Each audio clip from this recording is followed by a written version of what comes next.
नमस्कार दोस्तों, आज हम उपस्थित हैं हनुमाना थाना प्रभारी चेतन मस्कोले के साथ, जिन्होंने 13 मार्च 2023 को हनुमाना थाना का पहली बार थाना प्रभारी के नाते प्रभार पाते ही उसी दिन हनुमाना के आदिवासी अंचल नकवार में एक वृद्ध महिला की हत्या हुई थी। और बताया जाता है कि ये रास्ते में थे, तभी इन्हें यह सूचना मिली।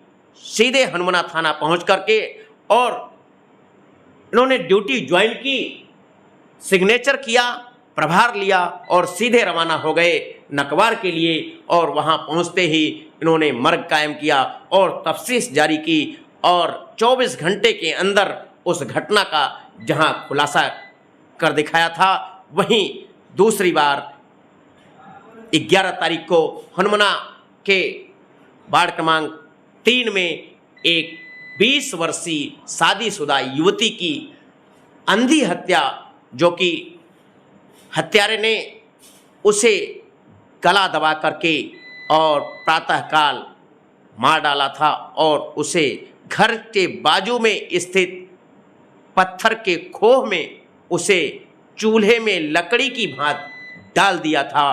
उस अंधी हत्या का 24 घंटे के अंदर किस प्रकार से खुलासा किया और कैसे हत्यारे तक पहुंचे, आइए जानते हैं थाना प्रभारी चेतन मस्कोले जी से। मस्कोले जी, आपने इस कल्पना नामक युवती की अंधी हत्या का पर्दाफाश कैसे किया 24 घंटे के अंदर? पुलिस को मिली सूचना के संबंध में आप लोग पहले से अवगत हैं। सूचना के बाद से पुलिस एक्टिव मोड में थी। श्रीमान पुलिस अधीक्षक महोदय के मार्गदर्शन में एसडीपी महोदय नवीन दुबे सर और एफएसएल टीम ने मौके पर साक्ष्य एकत्रित किए और कुछ दिशा निर्देश दिए थे, जिसके पालन में दिनांक घटना को युवती जो मोबाइल यूज़ करती थी, जो पहले यूज़ करती थी, दिनांक घटना से वो मोबाइल गायब था, ना ही घर में था ना ही घटना स्थल में था। तो सबसे पहला क्लू हमारे पास मोबाइल था। हमने उस मोबाइल नंबर की कॉल डिटेल्स निकाली। उस कॉल डिटेल्स में हमारे पास 2 नंबर ऐसे आए जो घटना के पहले ही लगातार संपर्क में थे, जिनमें से एक नंबर उसकी सहेली का था, जो साथ में तेंदुपत्ता बीनने प्रतिदिन जाया करती थी। एक नंबर ऐसा था जिसके बारे में कोई जानकारी नहीं लग रही थी, जिस पर पुनः साइबर सेल से मदद ली गई। उस नंबर की एसडीआर प्राप्त की गई। एसडीआर प्राप्त कर उस एड्रेस तक पहुंचा गया। उस उपभोक्ता को तलब करने पर ज्ञात हुआ कि यह उपभोक्ता अपनी सिम और मोबाइल पहले ही खो चुका था और काफ़ी समय से ये सिम बंद थी।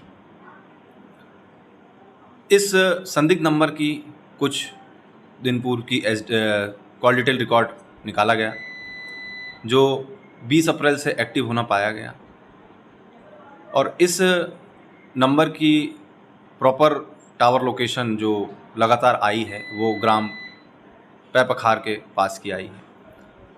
इसके पूर्व सावनी पांडे ने जो मर्ग जांच में अपने परिजनों के बयान लिए थे मृतिका के, उसमें एक संदिग्ध विनोद प्रजापति का नाम आया था, जो युवती से पहले शादी के पूर्व संबंध रखता था।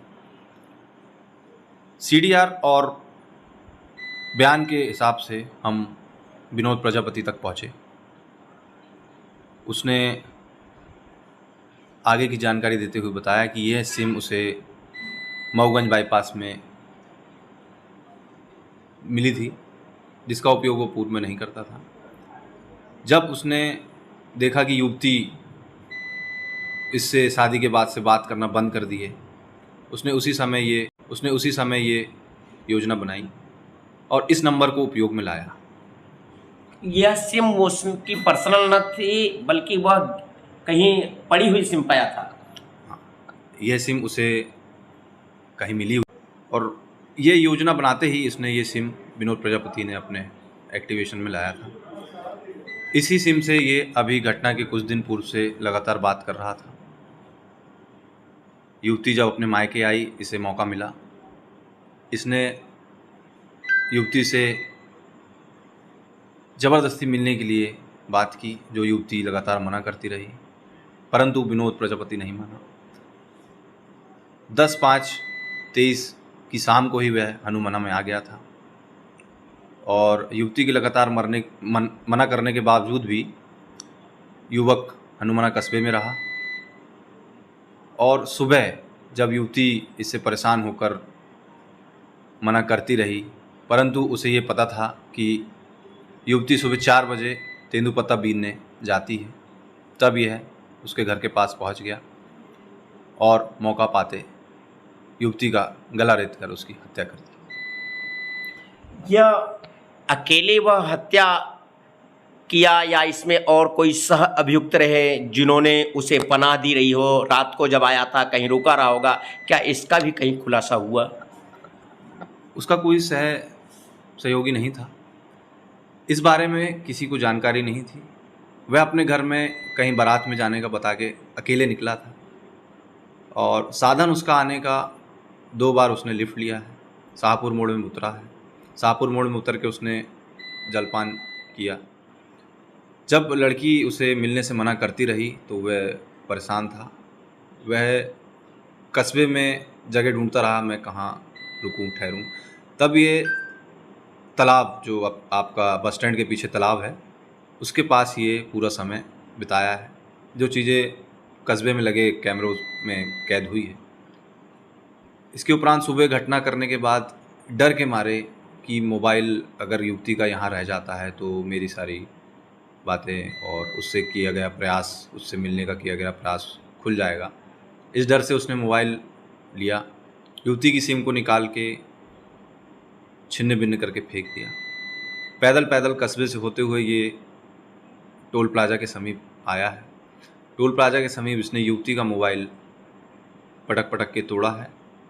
उसके बाद उसके पुर्जों को चलते चलते रोड के किनारे फेंकता गया, जो उसने उसी सीक्वेंस में बरामद कराया है। वो अकेले उसे गला दबा करके मारा या रस्सी का फंदा बना करके उसका गला घोटा या और किसी का सहयोग लिया? कुछ ऐसा बयां किया उसने? उसने जब युवती को वहाँ से निकलता देखा तो फ़ोन पे तो वो वैसे ही प्रयास कर रहा था उससे मिलने का, तो युवती वहाँ उसको देखकर उसके पास स्वयं गई और जब युवक ने उससे ना मिलने ना बात करने के संबंध में बातचीत की, युवती ने उसे चिल्लाया, डांटा और उसी दौरान युवक ने अपने हाथ से उसका गला रेत दिया। युवक के बारे में जानकारी और भी प्राप्त की गई, जो बचपन से ही चिड़चिड़ा और तेज़ आवाज़ से उसे नफरत थी। कोई उसे तेज़ बोलता था तो उसे बहुत गुस्सा आता था, ये स्वयं उसने भी कबूल किया है। तो इस प्रकार से उसने हाथ से ही उसका गला दबा करके और उसकी हत्या की।